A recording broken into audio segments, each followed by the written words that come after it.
This time on episode 437 of Legends of S.H.I.E.L.D., we're going to discuss the 1992 X-Men animated series, Season 4, episodes 1 through 4, as presented on Disney Plus in late July 2022. We're also going to discuss the weekly Marvel Studio news, including all the Marvel Comic-Con 2022 news. And as a warning, most, if not all, of the news stories have spoilers, so you have been warned. I'm Chris Farrell from the All Things Good and Nerdy podcast, a wacky weekend morning show, part of the GonnaGeek network, just like the show you're checking out right now. Shows on the network are individually owned, and the opinions expressed may not reflect others. Find other awesome geeky shows over at GonnaGeekNetwork.com. You have been granted clearance by director Alfonso Mack Mackenzie.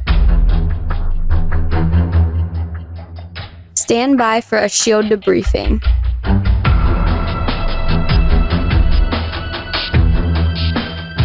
All information to be discussed here is classified and may only be discussed among agents granted clearance by the S.H.I.E.L.D. director.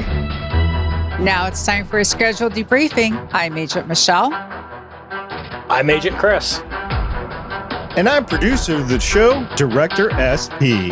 Welcome to Legends of S.H.I.E.L.D. We're a Marvel Comic Universe fan show that discusses the Marvel Cinematic and comic book universes as told on screen, both big and small, by Marvel Studios. This show is recorded on Thursday, July 28th, 2022. Happy birthday, Michelle. Thank you. I didn't know if you knew or not. I did. Tell me I it was waited your till birthday. right now to say happy birthday. Thank you. It is my birthday. It is indeed. And we are live from the Legends of S.H.I.E.L.D. studios and broadcasting birthday cake wide. Come and join our live chat as we record. And if you didn't already catch it, we love talking about Marvel. Because of ocean physics. If you want to talk to us about ocean physics, you should head on over to our website at legendsofshield.com, where there's a bunch of ocean physics-y nerds.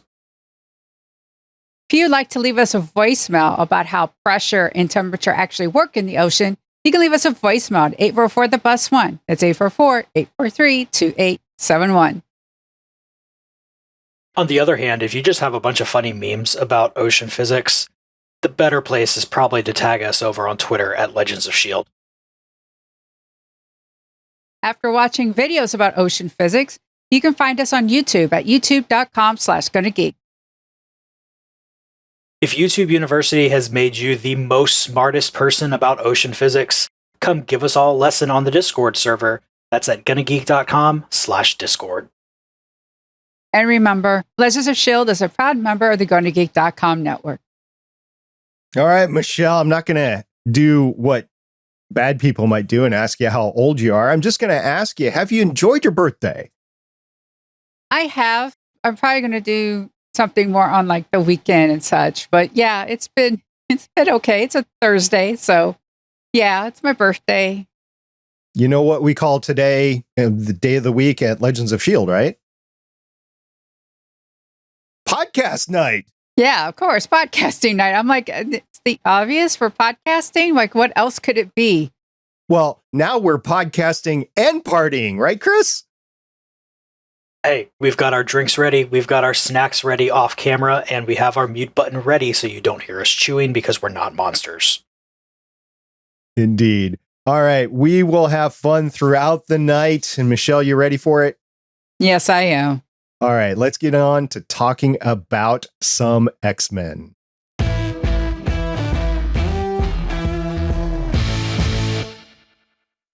Previously on Legends of S.H.I.E.L.D.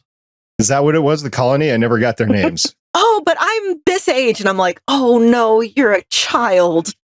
Longshot's supposed to be so attractive, but he has that horrible mullet. And then I remembered, mullets are back. But if he's reaching his hand out the window randomly, then, oh look, I just caught this kitten that was falling. How lucky. I'm gonna cancel you. Cody was only in the coma for a few months.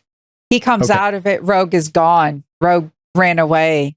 So when he wakes up, she's gone. He's only in the coma for like 3 months. But he was in the hospital recovering for a while, right? I will say this would be a perfect story to revisit in X-Men 97. my spouse walked through while I was watching and was like, "What's up with that fish axolotl?" I was like, "It's a spaceship. Don't question it." Haley said that too.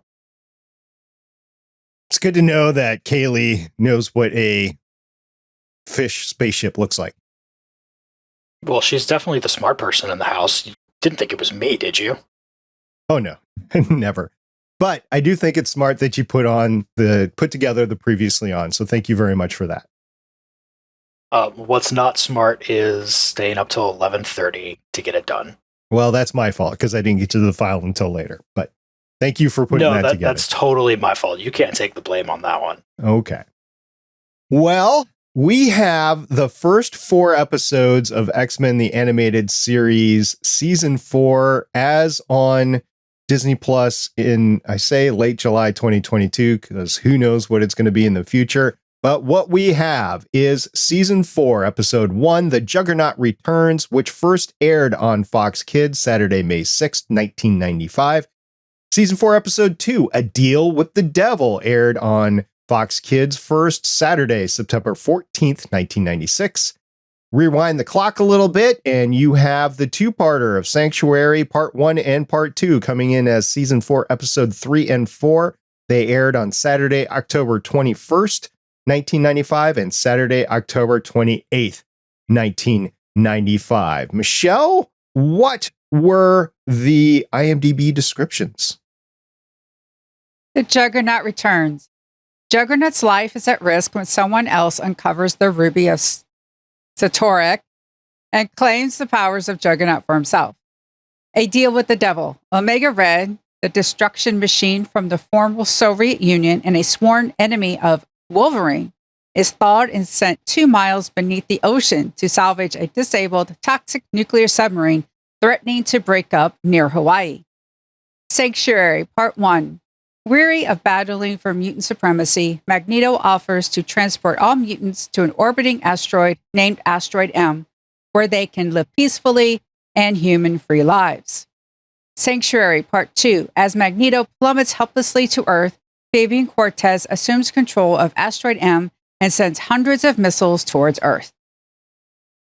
Some jammed, action-packed episodes here, in my opinion. Michelle, what's your overall thoughts? Missiles! All the missiles! Magneto has some good points. Missiles and space. Best X-Men episodes ever. I had no idea we had so many space shuttles just lying around up in space. Asteroid M, going out and disabling nuclear weapons in space. Yeah, I had no idea all that was happening in 1995 or 96 or heck, I don't know when it was anymore. We'll talk about that later. And I did love Magneto too. All right, we're going to start our main discussion here on Asteroid M. I was so excited when they first actually said the name Asteroid M. I'm like, oh, this is so cool. I can't believe it. So not only did we get Denosa, we got Asteroid M. And Michelle, tell us all about Asteroid M. Asteroid M, some think it's Magneto, some think it's mutant, whatever you think the M stands for. I really enjoyed that they included this in the series. It's a known storyline, especially because it really highlights the ideology of Magneto and the ideology of Xavier.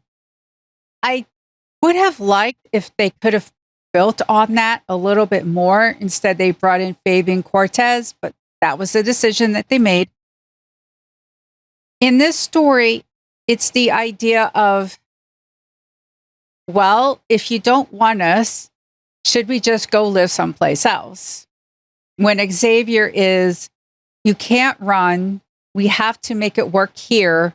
And besides, you're going to be out in space with weapons. People are going to freak out about that, by the way, man. I think this is a wonderful story, and really the first one I think we've gotten here in the cartoon. that really shows that Magneto might be an antagonist most of the time, but he's not really a bad guy. Like, the entire purpose of his goal is to make sure to let mutants have what's best for them. And yeah, now that I'm saying that, I'm realizing that most of the time that does mean it comes at the detriment to humans. So maybe he's not so much a good guy, but he wants what's best for his people. He's just willing to go to some extreme lengths to get there. Well, you said some of what he does is detriment to humans, but what humans have done to mutants are detriments to mutants. It is a fascinating, their relationship, Xavier and Magneto's relationship, that is something I was happy to see in the live action movies. Patrick Stewart and Ian McKellen masterful that relationship. It's just one of the most fascinating relationships in comics.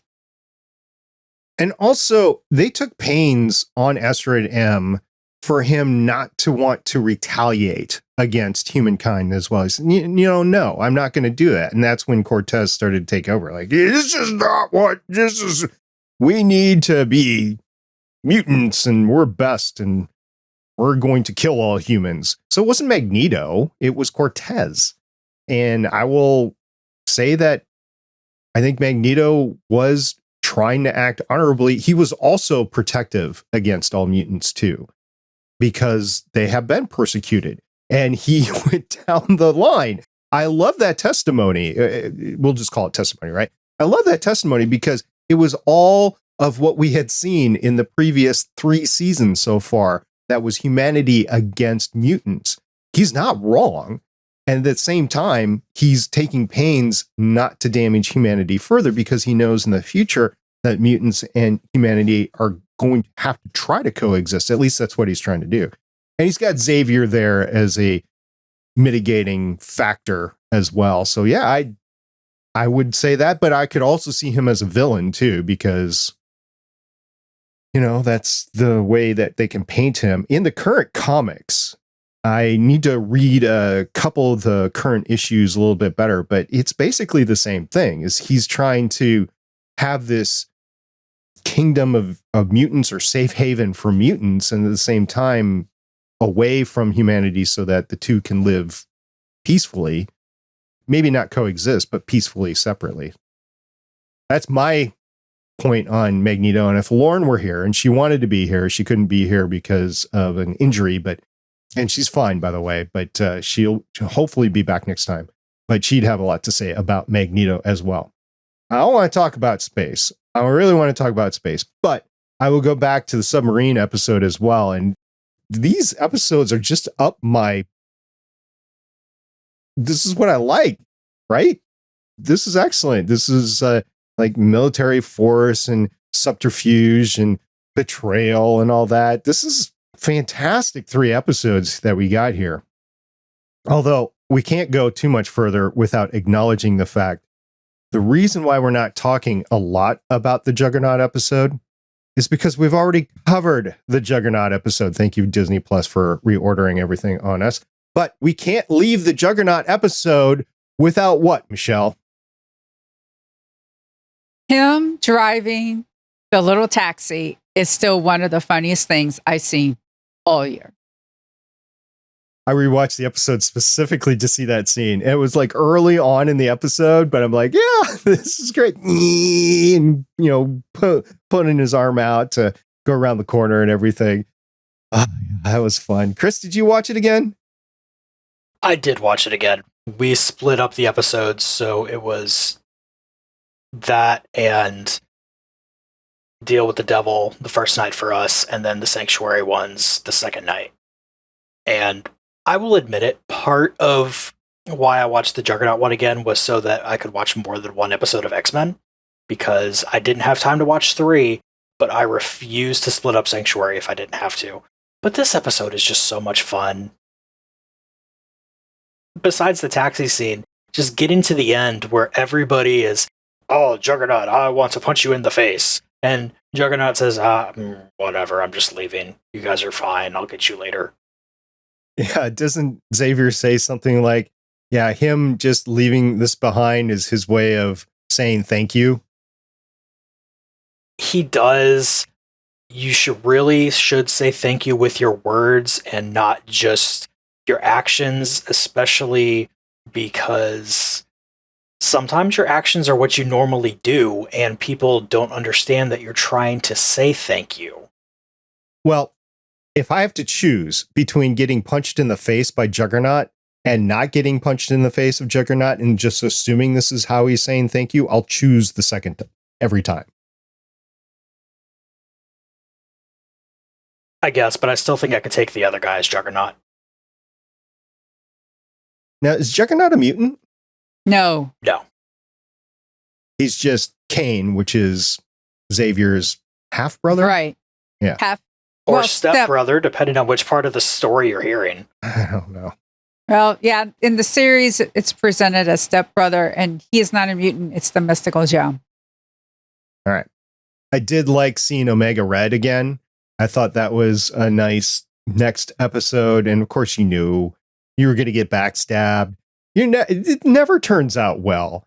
First of all, there's a nuclear submarine 100 miles off Hawaii.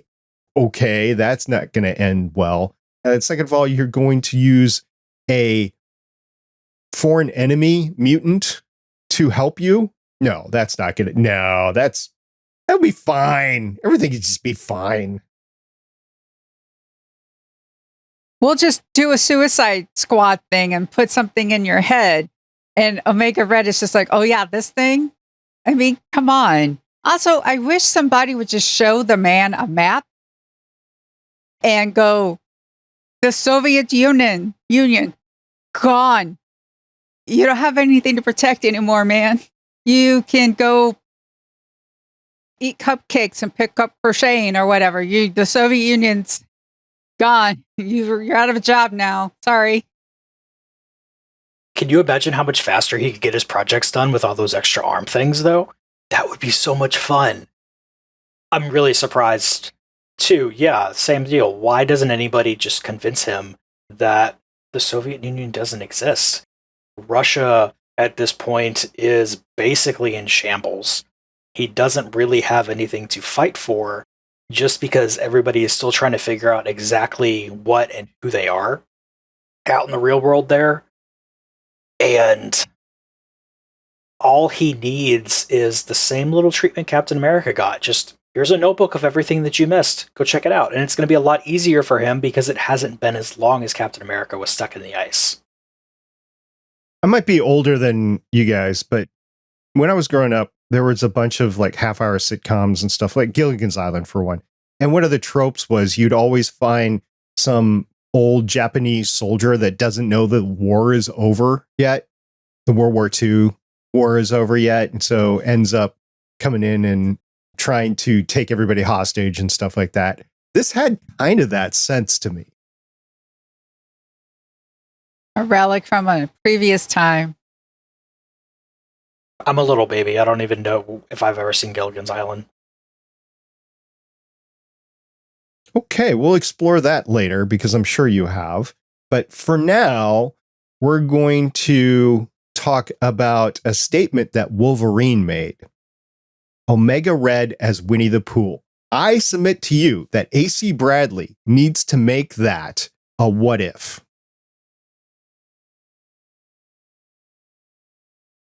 So Kaylee and I looked at each other when he said that. And it was just an instant, oh snap, because Disney owns all of that now and they can make it happen. Yep. So Omega Red as Winnie the Pooh. Can you just imagine him getting stuck trying to get to the honey pot?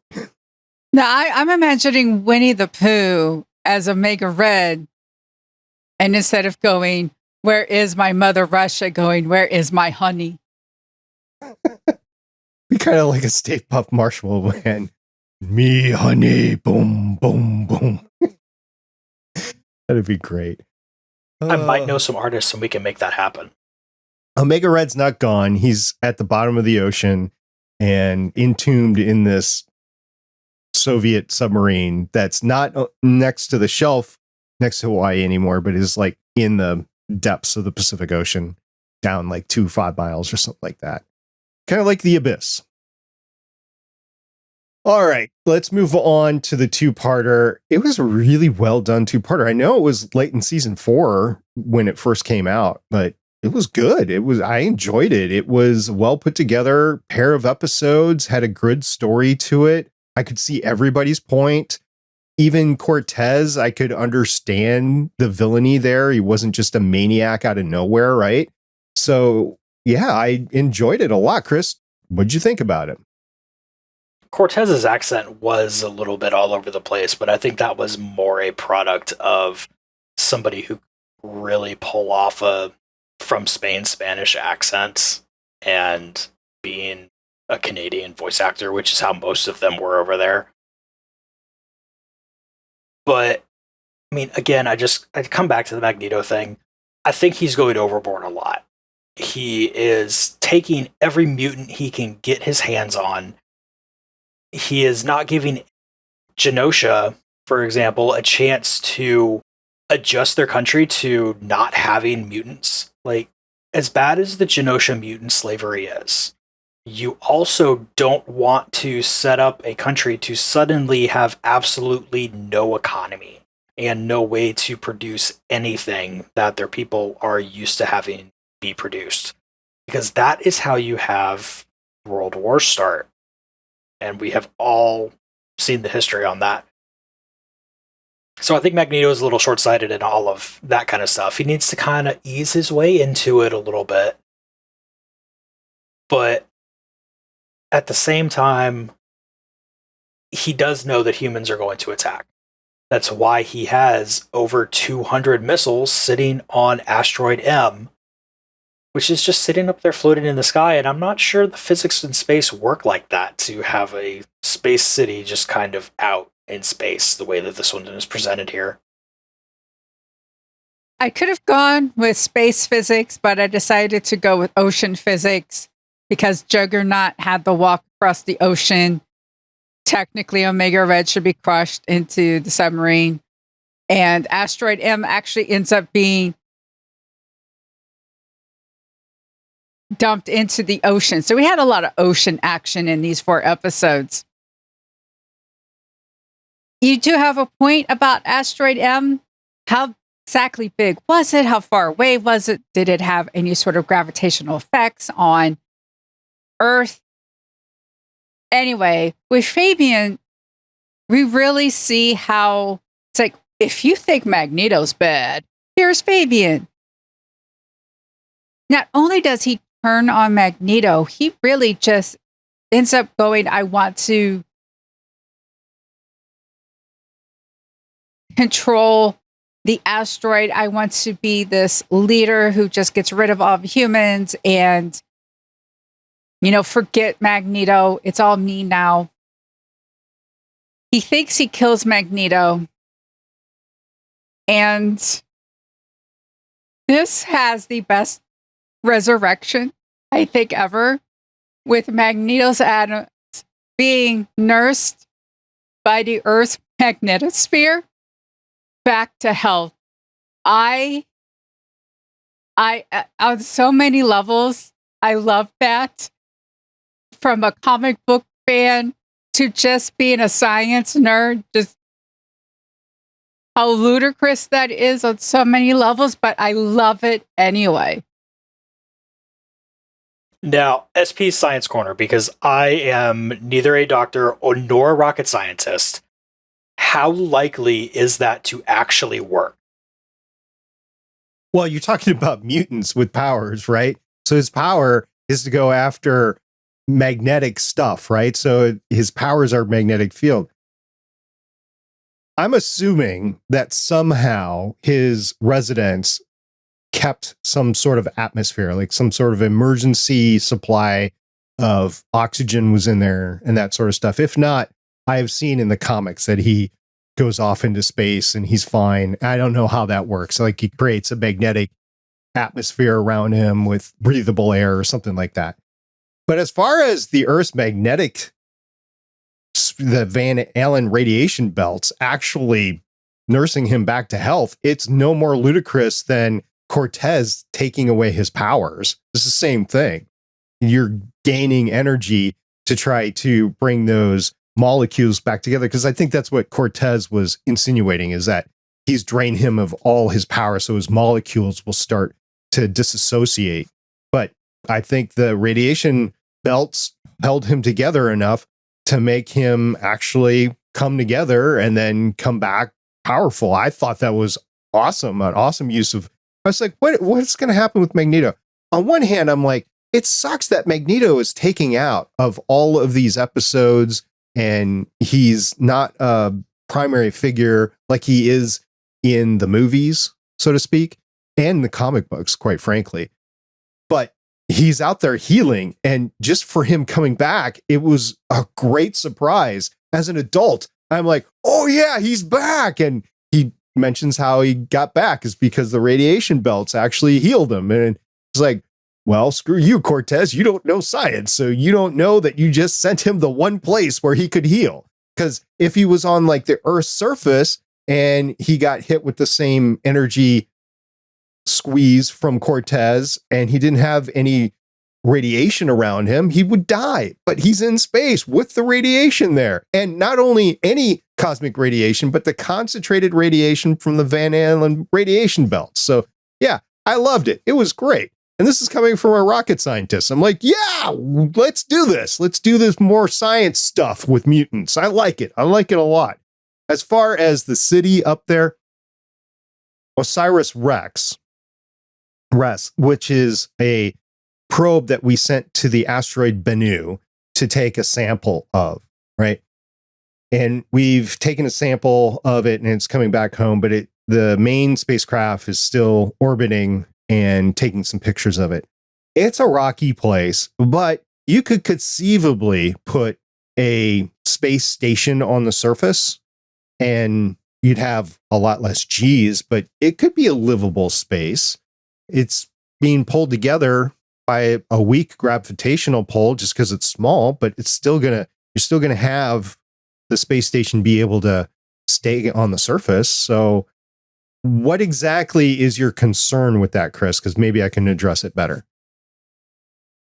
I think mostly it was the size. It just seemed too small to be stable enough to support all that infrastructure. I don't think it has enough land area available to have a blue area for all that just magical pocket of breathable air. And yeah, it's mostly just you have the city going out into space. It seems like it doesn't really have an atmosphere, and I don't know how that would work. And I guess he would have to rely on hypertonics, growing food in water. And because it's not like you could have fields and fields of food. And it doesn't seem as though Magneto made any sort of trade agreement with any country to have an exchange of goods. Because you got to feed the people. Well, they did sit down to a dinner. Otherwise, I would say mutants don't need to eat. But yeah, they go eat pizza at the mall all the time. They had a dinner together with everybody, with the astronauts as treasured guests. Right. So, yeah. Yeah, shirtless Magneto. Gotta get it. I think the resolution here with Cortez being saved by Apocalypse was just setting up. So, I mean, if this was headed in a certain direction in season 3 and season 4 for a big payoff in season 5 or season 6 or something like that, Apocalypse, Thanos, all these big villains getting together, I think this was great with Apocalypse saving Cortez at the end. We're probably going to see him again anyway. Remember, I have not seen this series, so I don't know for sure. But I think this was a good ending. I think in a weird way, this reshuffling of episode orders kind of throws things back into question, because maybe we already saw the Apocalypse that would have been seen again. I mean, we know that's not true because Michelle Smart and looked at the schedule, but it could be. I think it is a good placement because I think Apocalypse has got to come back. Apocalypse has been a thorn in their side since season 1. Been a good recurring villain. He's scary. The actual comic book and this series version, not the Oscar Isaac. I think even Oscar Isaac wants to forget he was Apocalypse. I think we've mentioned that before. You also had Rogue and her concern over Gambit, and Gambit, basically playing the sacrificial hero in the whole thing, but Rogue wanting to come back and save him. Rogue also saved the team in the submarine, so Rogue had a lot of saving moments in these 3 episodes at least. And yeah, I kind of enjoyed her saving Gambit specifically because, I mean, the two are kind of an item. I mean, it's more than kind of an item. There was that Gambit and Rogue series that was going for a while. Yeah, I actually have some of the books downstairs. But unfortunately, in any of the episodes that we saw, season 4, episodes 2 through 4, there was a lack of certain characters, right, Michelle? Yeah, we didn't have Cyclops, Jean Grey, or Jubilee in any of these episodes. Not really. In episodes 2 through 4. I'm just imagining that Cyclops and Jean Grey are off doing things that we don't want to watch because this is a family-friendly show, and that Jubilee got grounded because she was whining about not being able to go on missions. And I know it's a trope, and I don't think they're overusing it, but Storm being in the submarine, she's got the claustrophobia, right?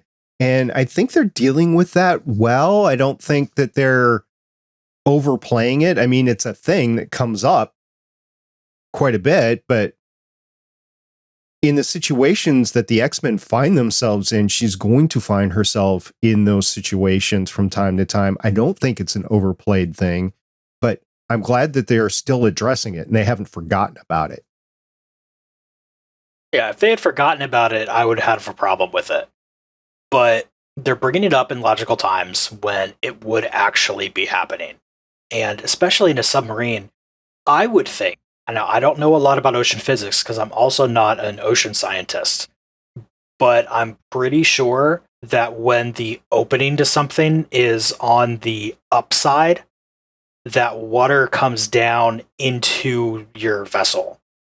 And if I'm claustrophobic, then not only is a submarine really small and tight spaced, but there should be water coming into there. And we already know there's poisonous air in there that is somehow not leaving the submarine at all because ocean physics, I guess. So you can't breathe. Even if you could breathe, you can't breathe. And something is supposed to be coming into there, which makes you able to not breathe. I am glad that they haven't forgotten it. Yeah, as far as submarines go, all submarines are constantly sinking. It's a known fact to only those people that know a few things about boats. They leak. They're always sinking. There's always water intrusion into them. It's being pumped out through sub pumps and stuff like that, bilge pumps, but they are constantly sinking all the time. It's just the way submarines work. And unless you've worked on one or know how submarines work, you don't really realize that. But a submarine is not inherently just self-contained. There's usually just a normal submarine, not like a research bubble or something like that. There's always water intrusion into it. So if nothing is done, it will sink. Basically, it'll fill up with water. And the pressure at depth is such that the air would not push the water out. So anyway, I did enjoy these 4 episodes. Yes, the first one with Juggernaut. I just had fun watching it, really. But the other 3 were new to me. They were amazing. And I don't know if the series gets better or worse from here, but I did enjoy these 3 episodes. And we've got a season and a half left, so I'm looking forward to it. Any last thoughts there, Chris? First off, just privately for you, the series gets better and worse. So get ready for all of that. But I'm really interested in seeing how these stories flow together now that we're seeing things the way that they should be. And I also really want to see Wolverine dressed up as Batman come back.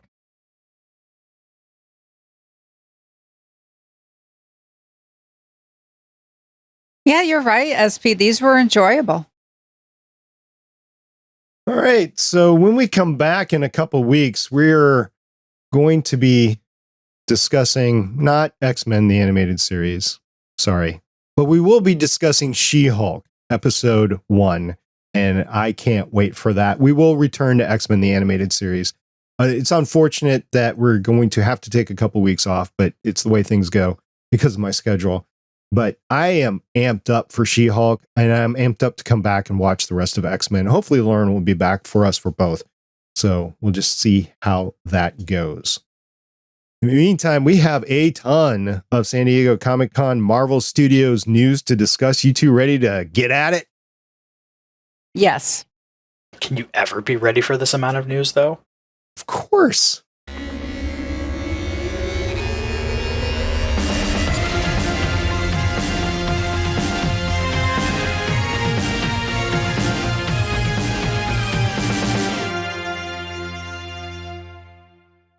First up, we have Black Panther news.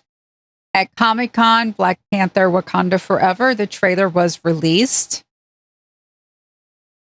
And in it, you can feel the weight of the loss of Chadwick Boseman. The film does deal with, he dies. Spoiler. They're not trying to like CGI him in or do anything sort of weird. They do have T'Challa dying in the movie. The synopsis is in Marvel Studios' Black Panther Wakanda Forever, Queen Ramonda, Shuri, M'Baku Okoye, and the Dora Milaje fight to protect their nation from intervening world powers in the wake of King T'Challa's death. As the Wakandans strive to embrace their next chapter, the heroes must band together with the help of War Dog Nakia and Everett Ross and forge a new path for the kingdom of Wakanda. Introducing Tanak Kurita as Namor, king of a hidden undersea nation. The film also stars Dominic Thorne, Michaela Cole, Mabel Cadena, and Alex Lavanali. Black Panther Wakanda Forever arrives in theaters November 11th. I definitely did not tear up a little bit watching this trailer. I'm sure that you didn't do that either, and we can hold that secret to ourselves.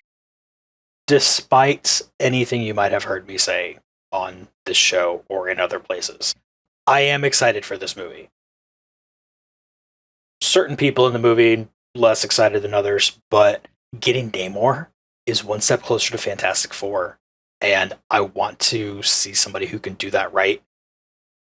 I want to see how Disney deals with T'Challa just not being there. I would have been fine if they recasted him, but I like the direction they're going with this. With their hands kind of being forced in their mind, and I'm just really excited to see what they do. Yeah, I'm excited to see the movie too. I think this is going to have a really good story to it, and that's the whole T'Challa thing. Okay, but the story, I think, is going to be one of the better stories coming out after Endgame, and that has me excited. And I have no idea exactly what they're going to do. By the imagery, it looks like they're going to pay some homages to the actor, but I have no idea exactly how they're going to all pull it off. I mean, it happened. You have to deal with it. And I'm glad they're dealing with it head on and taking it as loss, right? And going with that part of the story. We've been incredibly fortunate in the main run in the MCU not to lose pretty much any actor whatsoever until now. And we've lost a few as things progress now.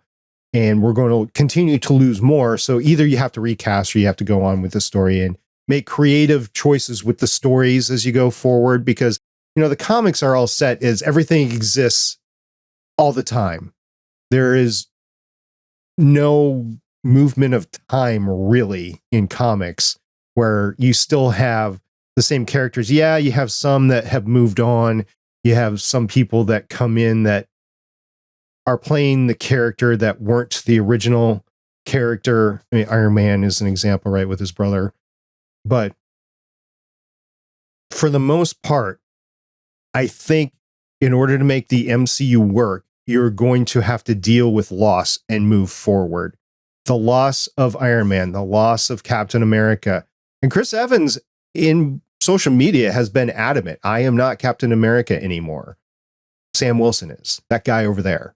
Right? So I think we need to take that to heart and move forward, because I don't think Chris would have gotten away with that had not Disney backed him up, or Marvel Studios, Kevin Feige, right? So I think that's what we're going to deal with here. So I am in for watching a really good movie, and I think this is going to be a really good movie. Meanwhile, in slightly less serious news, She-Hulk Attorney at Law trailer includes a long hinted at Daredevil appearance. This trailer includes tons of Bruce Banner in his Professor Hulk form, trying to teach his cousin Jennifer Walters, who, if in case you've been living under a rock, is being played by Tatiana Maslany, how to channel her She-Hulk strength to be a superhero. But instead, she decides to be a lawyer specializing in cases involving superhumans, which they probably need a lot of help in.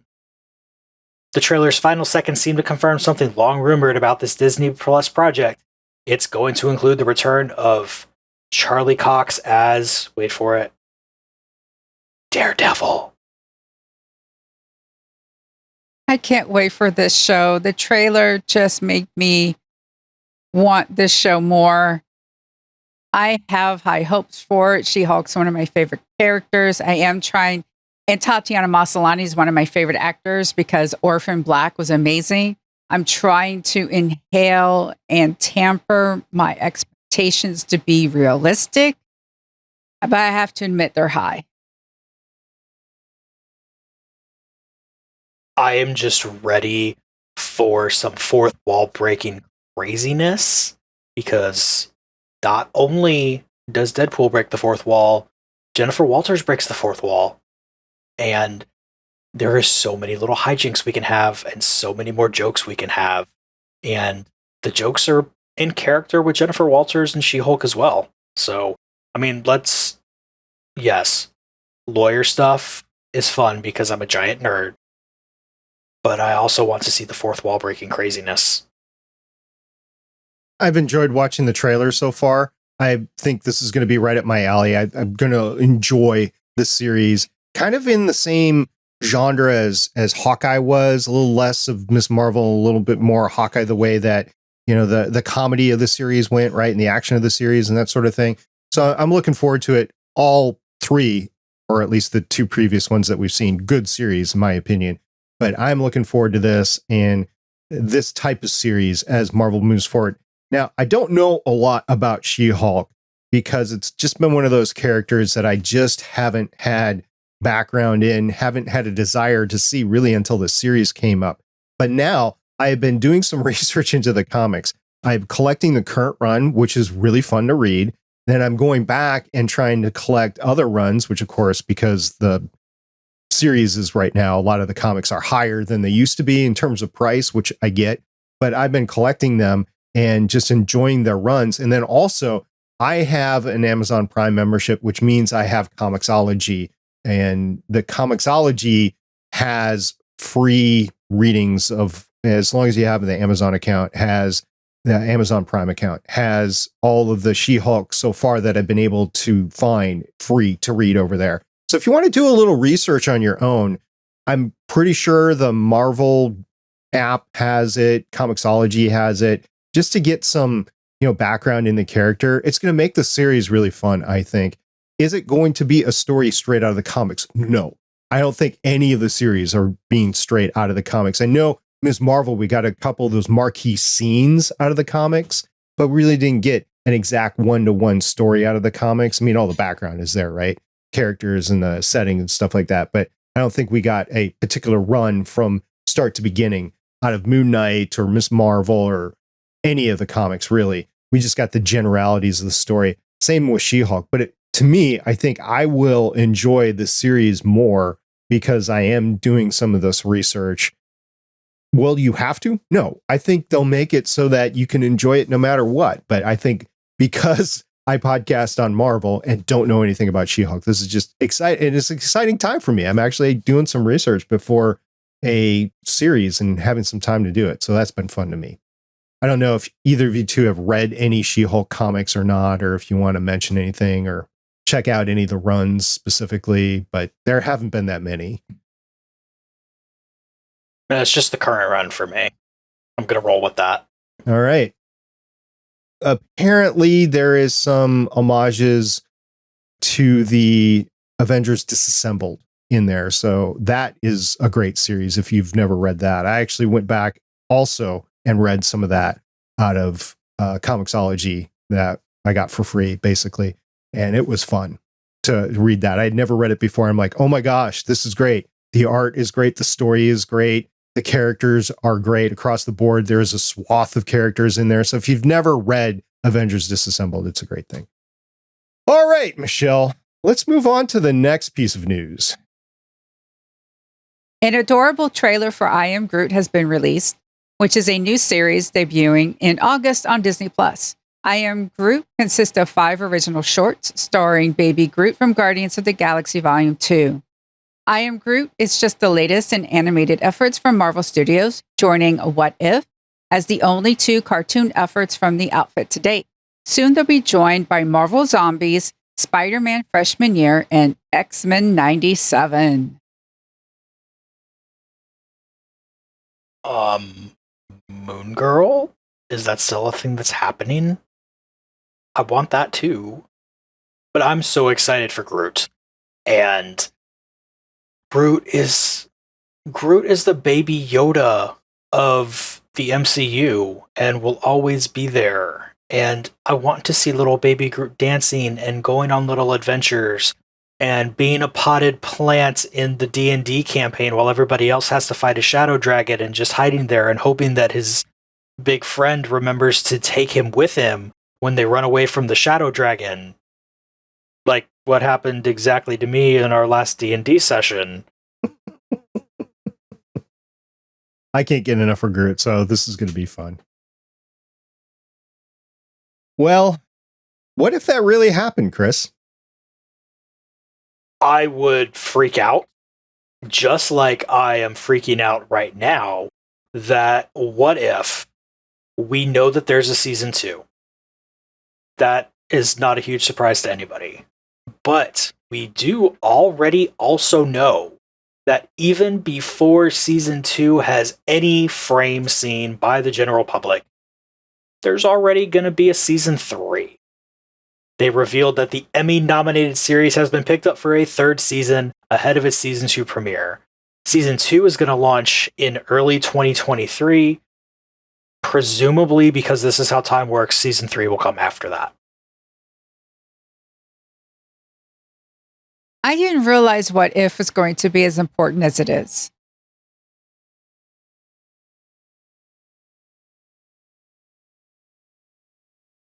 Yeah, even though it seems like What If is important, they've taken pains to say the characters aren't the same, right? With Strange, Supreme Strange, it's not the same What If as it was in the movie.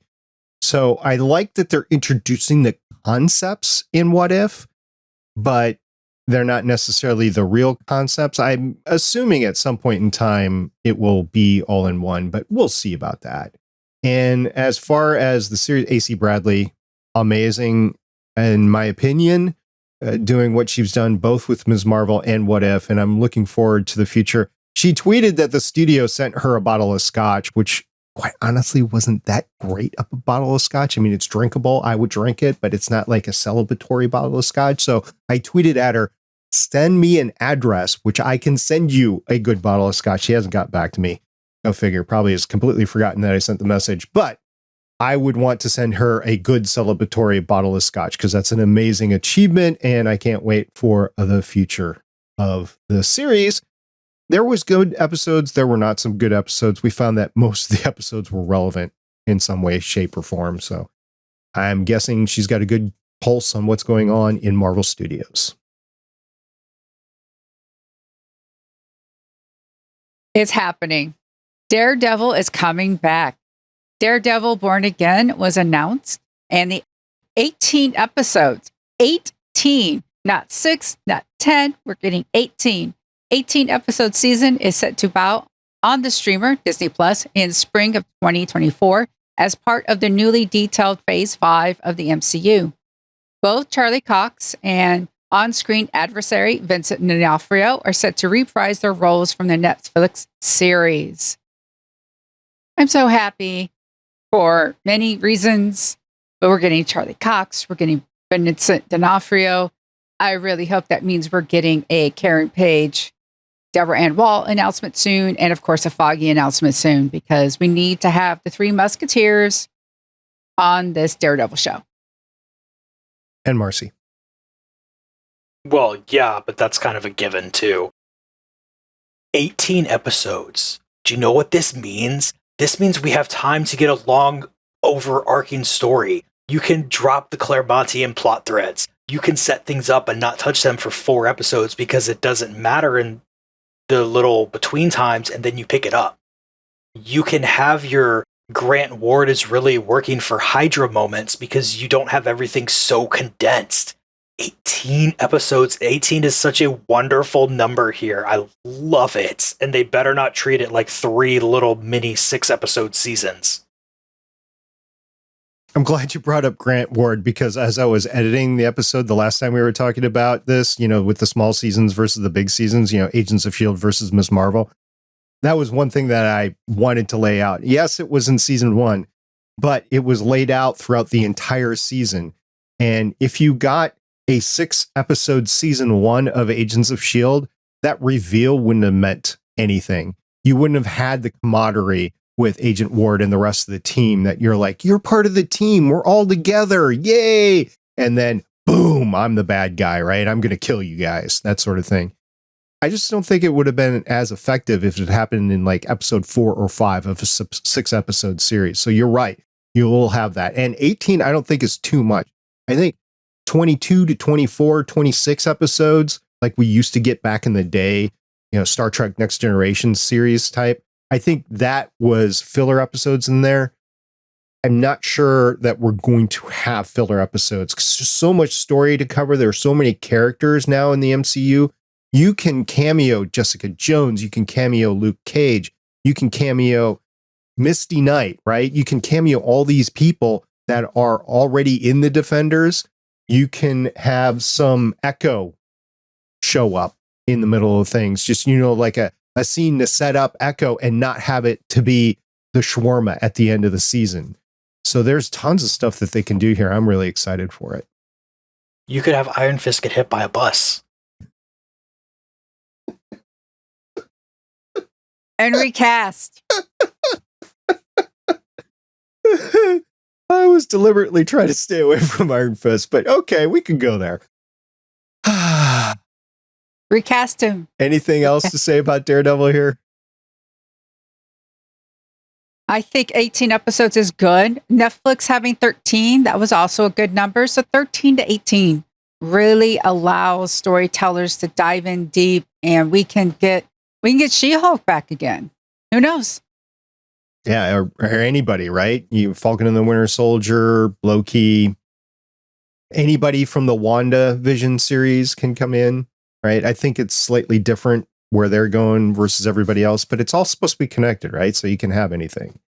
I'm sorry. I'm just seeing Foggy trying to defend Loki in court. That would be awesome. Yes. If anybody could do it, Foggy could. I mean, they make it comedic and everything, but Foggy's, that would be awesome. I hope we get that. All right, we're going to move on now to perhaps, in my opinion, the biggest news story because it contains like the vision going forward, not only of the phases, but the things that are going to be in the phases. And they have laid out that roadmap. Could that roadmap change a little bit? Yeah, it could. But I think this is more solidified than we ever had it before. The first thing that was announced is that Phase 4 was going to end with Black Panther Wakanda Forever. That means She-Hulk will be part of Phase 4 and Black Panther will be part of Phase 4. I'm not really sure what Phase 4 really encompasses, right? Maybe we'll get it with Black Panther. Maybe Black Panther will legitimately bring it all together. I don't know. That's why I'm looking forward to this story. I don't know if it's going to stand alone on its own because you have to bring the homage to T'Challa, or if it's going to be a good bookend for the phase. I don't know. But in either case, it's going to be a good watch, in my opinion. Then Phase 5 is going to start up with Ant-Man and the Wasp, Quantumania. You're going to get Secret Invasion. You're going to get Guardians of the Galaxy Volume 3, which will be the last installment of Guardians of the Galaxy. Everybody says this is it. We're going to move on. Some of the characters can move on. Doesn't mean everybody's going to die. But Guardians of the Galaxy franchise, as we know it, ends with Guardians of the Galaxy Volume 3. Echo and Loki Seasons 2 will be next year. The Marvels. I've been reading the comic, The Marvels, by the way, and it's been a fun read. I have a sense that it's going to have nothing to do whatsoever with the movie, but the comic has been a good read so far. Ironheart is going to come on. You guys know I'm excited about that one. Blade. I know everybody's excited for Blade. I'm excited for how they pull off Blade, given the fact that we've already had the series and everything in a former life.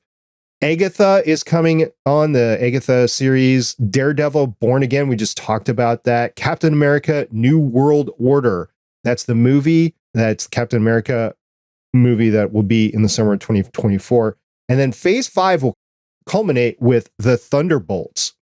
With Thunderbolt Ross gone now, I don't know exactly what that's going to look like, but I could see it's like the Suicide Squad, right? And I could see some characters that we already know in there, and I think they're going to do a good job. And most importantly, in my opinion, they talked about Phase 6 and the fact that Fantastic Four, the Fantastic Four movie, is going to kick off Phase 6. You're going to have the Kang Dynasty in there. You're going to have Avengers Secret Wars in there. There's more to be announced. We all know that there's either a Young Avengers or a Champion series coming up because they have too many of the pieces on the board right now not to do it.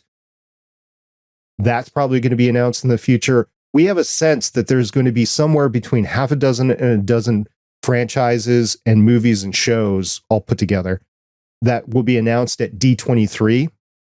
I think it was amazing that Marvel Studios came out to San Diego Comic-Con and laid this out, generated excitement there. I know Disney as a company wanted to retain that all within their own, like Star Wars Celebration and D23 and investor announcements and stuff like that, because they have gotten a lot of press out of that. But I think it was great that they basically were the king of San Diego Comic-Con coming in and doing all this. I know there was a lot of stuff in San Diego Comic-Con this year, but I think from all the news that I heard out of San Diego Comic-Con, this was the big boy. This was the big one. All of the stuff that you guys already talked about and the phases. I think we're starting to see a plan come together, and there are those that have gotten off the MCU train, but if you're still on it, this is a wonderful roadmap forward, and I can't wait to talk about this. You know, guys, this means we have a podcast through November of 2025. I cannot believe they've planned out that far. I mean, it's 2022. It's so odd how long the MCU has been around. If you are a first-time listener, thank you very much. Those of you who have been listeners for a while, you know I'm in education. When new MCU movies came out, I had students I had to go back and rewatch all of them because I was too young to remember them the first time out. All of my students now have been born in the 21st century because this is 2022. All of my students, post 9/11. They've only been here. They've grown up with Harry Potter and the MCU. Probably when some of these new movies come back, they're going to tell me about how they need to binge the others or which ones they should pay to. They know I'm a geek as well. And it's just interesting interacting with these kids that have grown up with this. It's fascinating beyond belief. I barely know what episode I'm going to put out next week. It's amazing to me that Marvel can have things planned out till 2024, especially because I'm still thinking that that's years and years and years and years away, because last year was 1998. Yeah, we've had future plans before on Legends of S.H.I.E.L.D. because of Marvel Studios or Marvel Entertainment or whatever it was before, right? And I enjoyed it then. I'm enjoying it more now. I'm more entrenched into the Marvel universe than I had been before because I didn't read any comics. Like Iron Man was my first really foray into, okay, this is the Marvel universe because of the Nick Fury cameo at the end of the Avengers. It was like, okay, what are the Avengers? Sad to say, at that late in my life, I had not really read any Marvel comics. So that kind of got me into it. I know it's been Disneyfied. I realize that. But you look at the cast of Ms. Marvel and you see all those kids in there that have grown up watching this stuff. Literally their entire adult lives that they can remember has been watching this sort of stuff. I would venture to say even like Tom Holland in the Spider-Man movies are pretty much the same, right? And you're just getting such greatness of story given to a new generation. And whether or not it continues, I don't know. Kevin Feige's at least put it on a path. If Kevin Feige was hit by a bus right now, I think Marvel could pull this off through 2025 right now. It's only a 3-year stretch from now. I think they could do that. What's I think more important is what's going to happen in phase 7, 8, and 9. Because you know what? Nothing is in there. There's no mutants. There's no mutants in here at all. Will mutants come out in phase 6? Maybe. But as I said before, I think they're saving the mutants for phase 7, 8, and 9. I said that, I don't know, a year ago or so. Like we were talking about the phases as things were going forward. And we were wondering what they were going to do. And just because Kevin Feige had said, I have no idea what I'm going to do with the mutants yet. Not that he doesn't know what mutants are or how to use them, for crying out loud. He was really huge in the mutant movies that came out, right? Or he was a member of the production team. So he knows mutants, but I just don't think he knew how he was going to really integrate them in. And then he had all the Inhumans too. So we kind of see where they want to go with that based on Ms. Marvel. We'll see. We'll see how this all plays out. We're going to get the mutants. It's a question of when. Are we going to get in phase 6 or is this a phase 7 sort of thing? I don't know. So lots of good stuff coming up.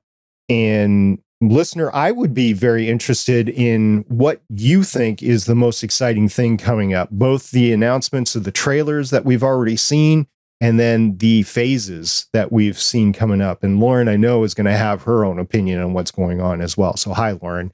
We're interested in hearing what you say. But I'm interested in what our listener is saying on any of this stuff. Drop us a note. Send us a tweet. I'll tell you what. We have not had an incredibly amount of activity through our voicemail, but we do have a voicemail that I would love to hear some of your reactions to this phasing stuff. And that's 844-THE-BUS-1 or 844-843-2871. And if you're a new listener to Legends of S.H.I.E.L.D., you don't know what the bus is, that goes way back to Agents of S.H.I.E.L.D. season 1, I believe season 2, where they were flying around in the aircraft. That was called the bus. It became Zephyr 1. Once the bus was destroyed, they got a new aircraft. It was called Zephyr 1. But our voicemail goes way back to season 1 of Legends of S.H.I.E.L.D. 844-THE-BUS-1 or 844-843-2871. You have like a minute, maybe 2 minutes. I forget what the limit is there. But I would love to hear your voice in what you think of the phasing here. You guys got anything else to say about the news? We went through a lot. I think it's interesting that Riri Williams is going to premiere in Wakanda Forever. So we're going to actually get her in Wakanda Forever before we get her in Ironheart. That's an interesting story choice, but I could definitely see the team up between Shuri and Ironheart. Maybe Riri Williams is from Wakanda. That's a good question. I don't know. I know that Sony has the Spider People. Get the Spider People back. There is a distinct lack of my girl. Come on. We need to get her in the MCU proper. Yeah, Kevin Feige's he's walking this line of IP ownership, right? And Sony so far has been playing nicely. Sony doesn't have to play nicely at all here. They could take their toys and run home with them anytime. I think they're stupid not to follow the Kevin Feige train here in terms of money and finance, because everything that Kevin Feige has touched so far when it comes to Spider-Man has turned out great. Everything that Sony has done with the Spider-Universe, with the exception of Into the Spider-Verse, has not been that great. Agree. I'm looking forward to Edge of Spider-Verse. That's going to be fun too. We haven't even talked about that because that's not a Marvel Studios property. That's Sony. That's coming out soon. There's a comic that's going to come out, I believe, next week. The Edge of Spider-Verse, issue number 1.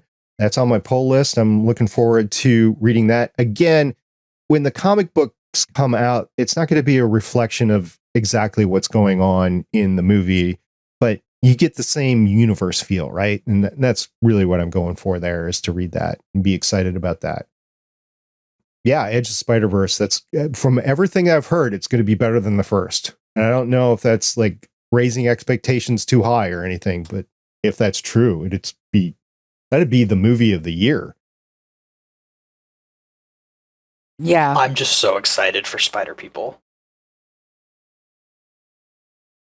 Now, we know that your number one Spider person is Ghost Spider or Gwen Stacy, right? That is a thing that could very possibly be true. Who would be number 2? We talking Miles Morales? We talking somebody else? Ben Parker? Let's see who I would want to see here. Miles would be a good choice, but I think him being in the Into the Spider-Verse movie, he's had his moment. I want to let this happen in a way that gets some more Spider People in. So let's go Silk. That's what I want to see. Because Silk can also mean that you get Spider-Woman, which you can bring both of them in as being friends with Carol Danvers. And there you have your connection to what's already there. We can make it happen. You heard it here first, Kevin Feige. I expect no royalties, just a Peach Momoko poster. And that's the unfortunate thing, because any producer or writer can't read any fan mail. They cannot listen to any podcasts, because if they choose our ideas, which haven't been written yet and dated and whatever, and they actually write it into a script, we could potentially, I would never do this personally. I wouldn't. I'd be like, they thought what I said was smart. That's great. We could go and sue them and say, we had the idea first. It's on our podcast, sort of thing. Right. So it's unfortunate that they can't. They have to come up with their own ideas on their own. And then I believe it goes through a legal review of, is this idea out there anywhere else? Because they don't want to be accused of plagiarism or lawsuits and stuff like that. So odds are nothing we say is going to end up on screen. But I love what you're saying, Chris. It really sucks too, because I would think that what I've said here, I tried to say things on here in a vague and general enough way that if somebody happened to have heard it who works at Marvel, there isn't like a super dedicated story for it. Characters getting together is not a unique idea. They can do that. That being said, I know it's not just that I know people exist. I can point out some of the people who would say, I thought of that idea, and sue, because I thought that Spider-Woman and Silk should be in the MCU. And even if Marvel has a slam dunk case of getting that dismissed, they still have to go through the effort to go through all the legal channels to get it dismissed. Yeah, not to mention Sony. They need some good lawyers over there at Marvel. I think they have some. I venture to say the Disney lawyers are probably the best in the business. Just thinking. Anyway, Michelle, what kind of birthday cake we getting here? We're going to get chocolate.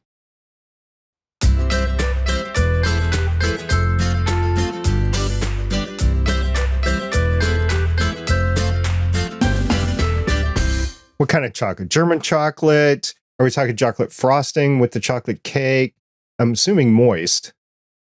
Of course. Come on. It's going to be a good cake. Yes. I like doing chocolate cake with vanilla ice cream. And then you kind of, you mix them all together to get like this ice creamy cakey thing going. And yum. Yum indeed. I want to thank our listeners for sticking here with us on Michelle's birthday. Send her a note. I know it's going to be after the fact when you hear this, but send her a note and say happy birthday. She's on Twitter at @Shell_game, aka Shell Game. I love it. I think it's a great play on words. And thank you for sticking with us through our talks with X-Men and through our geeking out over the announcements for Marvel Studios at San Diego Comic-Con. We're probably going to do the same thing after D23 if every rumor is correct on that, about the announcements anyway. So thank you for that. And if you want to follow me some other place, on Twitter, I'm at Stargate Pioneer. I have another show. It's called Better Podcasting Chats with SP. It's an interim show as we wait for Steven to come back to the Better Podcasting main show. But a recent episode I did was with this guy that does this mashup comic book video game podcast, and he has guests on every week.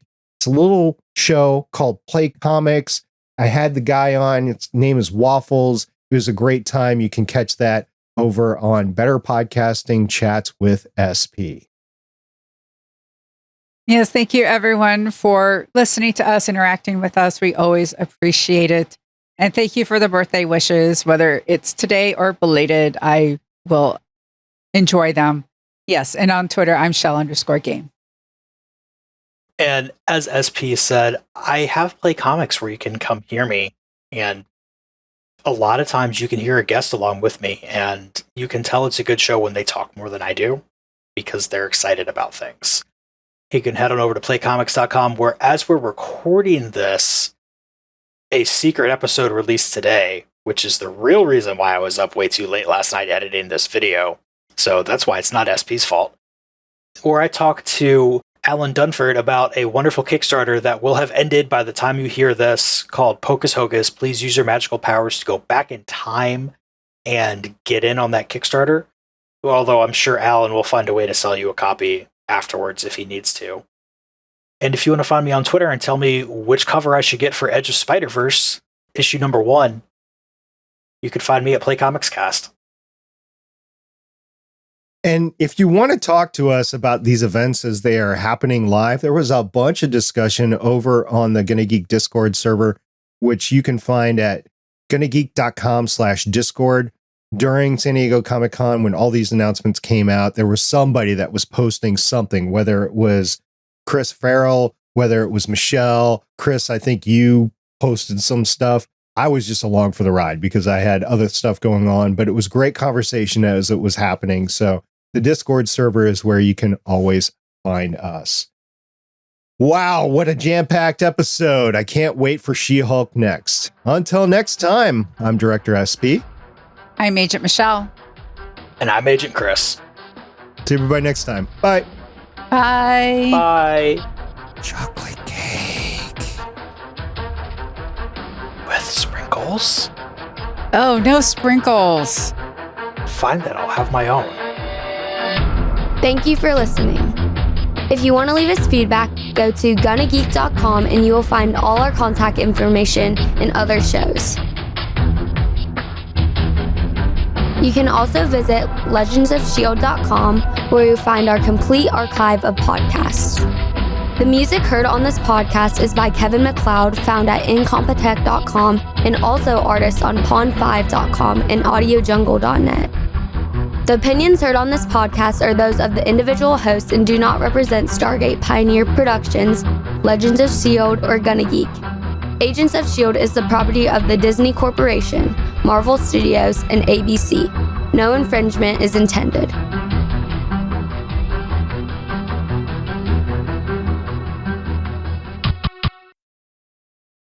Would Omega Red be yellow, like Winnie the Pooh?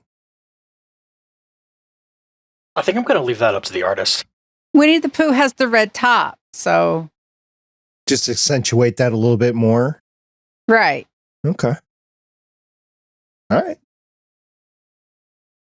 What if Omega Red as Winnie the Pooh? Legends of S.H.I.E.L.D. is copyright 2013 through 2022.